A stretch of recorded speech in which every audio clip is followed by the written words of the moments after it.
Welcome to the January 3rd, 2023 edition of the Metro Council Transportation and Infrastructure Committee. I do detect a quorum, so we will move forward with our agenda. We'll start with resolutions on consent. And so I have the following resolutions that are on consent. If anybody wants to pull anything, you let me know now, or you'll have another opportunity after I read the captions. I've got RS 2023, 1937, 1938, 1939, and 1940. Does anything need to come off? Can you take 37 off? 1937 will come off. All right, any others? All right, I'll read the captions. RS 2023-1938, Road and other sponsors approves an application for an Advanced Transportation Technologies and Innovative Mobility Deployment Grant from the U.S. Department of Transportation to the Metropolitan Government, acting by and through the Nashville Department of Transportation and Multimodal Infrastructure, NDOT, to develop fully instrumented advanced transportation management system with transit signal priority technology along Gallatin Pike to reduce congestion in that corridor. RS 2023-1939, Withers and other sponsors, authorizes Gully Boys East Nashville LLC to construct and install an aerial encroachment at 900 Main Street. RS 2023-1940, O'Connell and others sponsors, authorizes 411 LLC to construct and install an aerial encroachment at 411 Broadway. That's the consent agenda. Anything else? Second. Okay. All in favor? Aye. All right. Consent agenda is recommended for approval.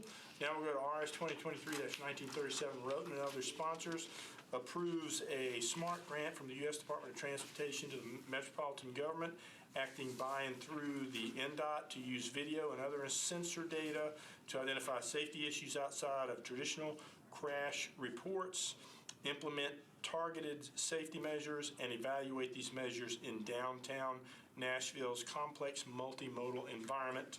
Do I have a motion?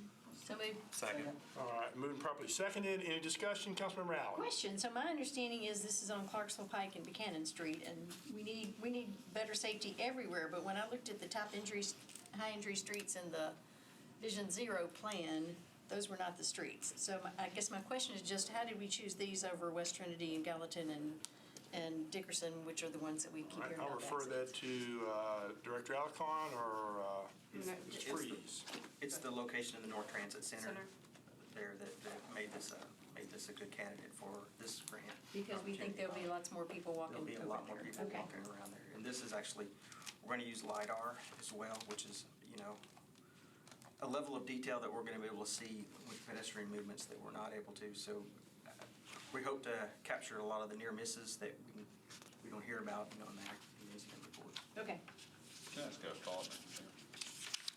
Councilmember O'Connell, I floor is yours. think to that end, the caption says we'll evaluate these measures in downtown Nashville's complex multimodal environment. I don't know if the caption needs to be brought into closer alignment with the targeted area of the grant, if that's the case. But when I first saw this and then read into it, I was like, well, wait a second, this isn't actually about downtown at all. So I don't know where the caption and the intent of the grant are. Director Alcon. Where's that at? Well, this, I don't have that. It's the end of the Right caption. here. But Project downtown building. complex, it's really beyond this particular location, this Clarksville Pike and Buchanan Street. So I was gonna say, if I may, so we actually, Margaret and I talked about this and about whether that needed an amendment. It's something that if you all want it to be amended to be absolutely crystal clear, we can do that. But it uses a lowercase d for the downtown. I think that it's really more to just say. I'm just going to say people around the North Nashville Community Transit Center are going to be surprised if they discover that they are in downtown. That would probably raise some eyebrows. Right, yeah. But if you read the attachments, it's clear that it's the North Nashville area. But if that's something that you all feel is an important correction we can do, it would take a substitute. No, I just didn't know if I won't, again, because this is approving an application for a grant, I want to make sure that nothing is winding up in the application process that is misleading or is reflecting back to the general public that is misleading. As long as the application, if the caption is the only place where that is the case, then I think we're fine. As long as the grant materials all reflect the area of target, so. And just get another legal, Great.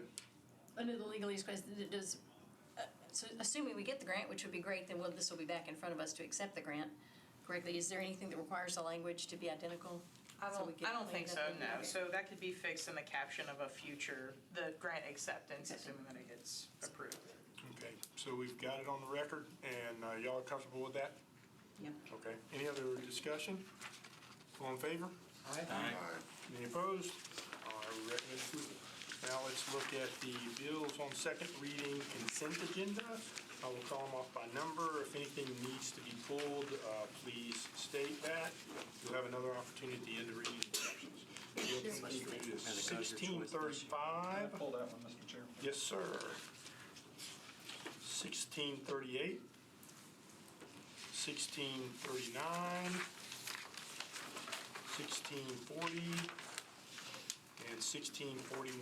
Any of those need to be pulled? All right, I'll read the captions, and if afterwards you change your mind, let me know.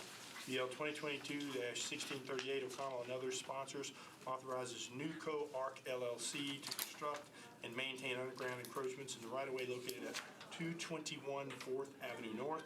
BL 2022-1639, Withers and other sponsors authorizes the Metro government to abandon a public sanitary sewer force main, construct a public sanitary sewer force main, and to acquire permanent and temporary easements through negotiation, condemnation, and acceptance needed for 13 properties near White Street Pike at Interstate 24.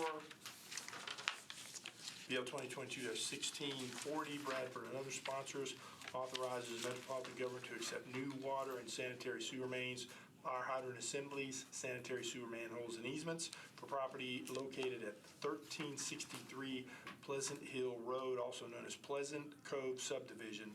BL 2022-1641, Toombs and other sponsors authorizes the Metropolitan government to accept new public water and sanitary sewer main and sanitary sewer manhole for a property located at 2040 B McKinley, also known as 810 McKinley Street Developments. Any of those? So moved. Second. Come on, okay, thank you. All in favor? Aye. Any opposed? Recommend approval of the consent agenda. Now we'll, yes, sir. I'll open this to look. What's the difference between a sanitary sewer force main and a sanitary sewer main? So a sanitary force main is a line that is under pressure, and when you see the caption of a sanitary sewer, that's gravity.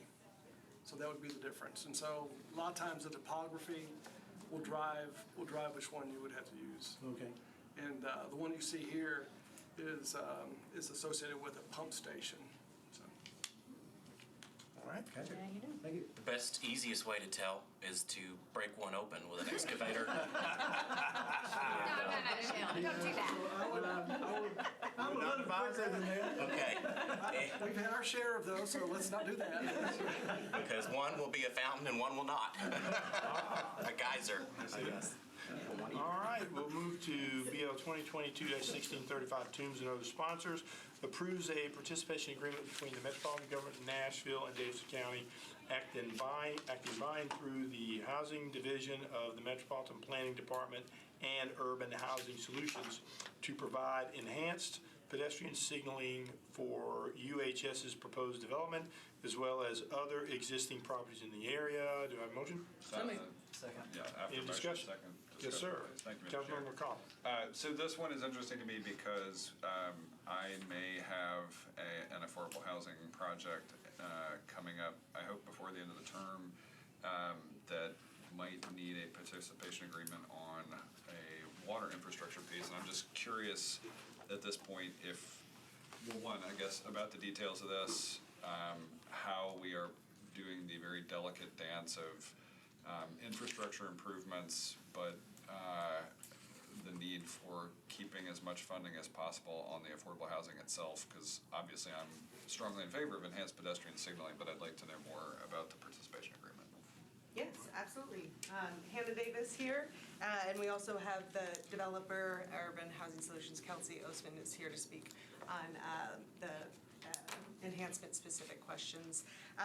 This program was developed 2 years ago. We originally received funding in one of the capital spending plans, $2 million. We've received a second allocation, and the application is now live to begin spending that money.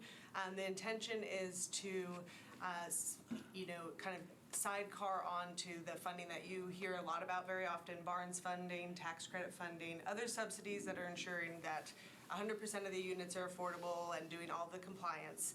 What we want to do is make sure that the most state-of-the-art, healthy, safe infrastructure is coming alongside those developments that are being built to ensure that all our residents, regardless of income, will experience housing security as they walk to work, across the street, and not just within their unit.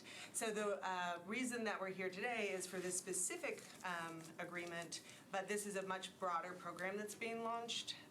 The application is live on the Planning Department website. We are soliciting applications. We have some criteria that the development will have to meet and some oversight. We won't bring anything that's more than 10% of the entire development cost, for example. We won't spend more than $500,000 on any single development.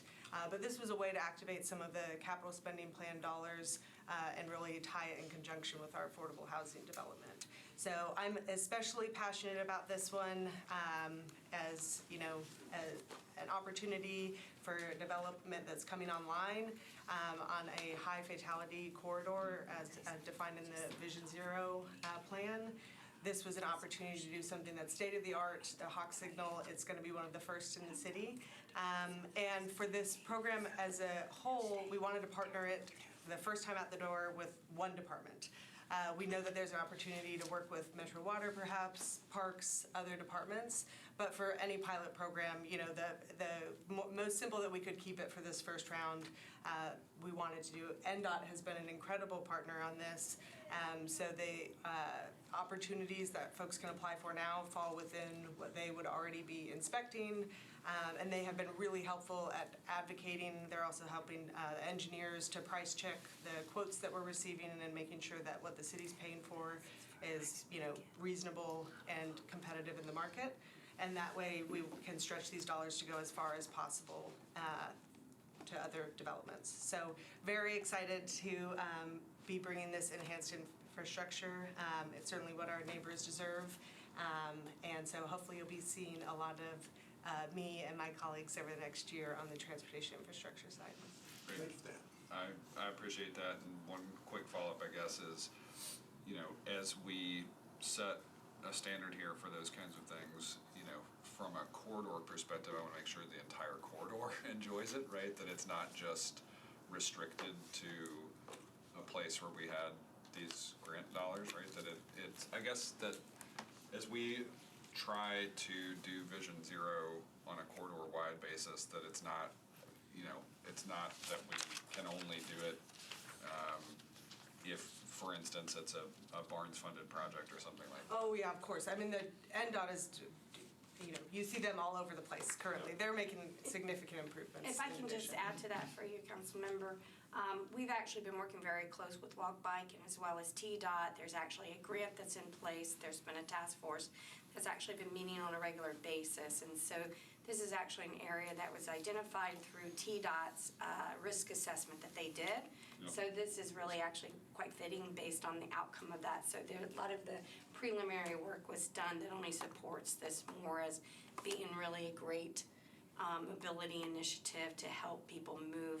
And as we're seeing more crashes occur on Davidson, it is one of our high frequency injury networks. We really want to start putting some of these collaborative opportunities in place so that people can move with those in different modes in a car safely. So just to share. Any other discussion? Yes, sir. Councilmember I Nash. think City Council's kind of raised some issues that, so we've got a housing project and then we've got the enhanced signaling project. Who's paying for what? Is it all coming out of the same pot? Yeah, so what we are managing the spending, the housing division in the planning department. So we'll be, verifying that the work has been completed. But what we missed, what the skill set we didn't have when I was initially developing this, is the ability to go out and inspect infrastructure and then accept it into the right-of-way. And so that's why I'm so grateful that NDOT said, absolutely, we'd be willing to verify, to what Director Alcrone said, that this is in line with our needs in our mobility network, that the price is right, and then that we'll accept it and inspect it, that it meets Metro standards. And then we'll manage kind of the housing affordability certification and the payment and that piece of it. Thank you. Absolutely. Any other discussion? All right, we're ready for the vote. All in favor? Aye. Any opposed? All right, we recommend approval. And this concludes the Transportation Infrastructure Committee meeting. Thank you all for attending. Did you give this to me?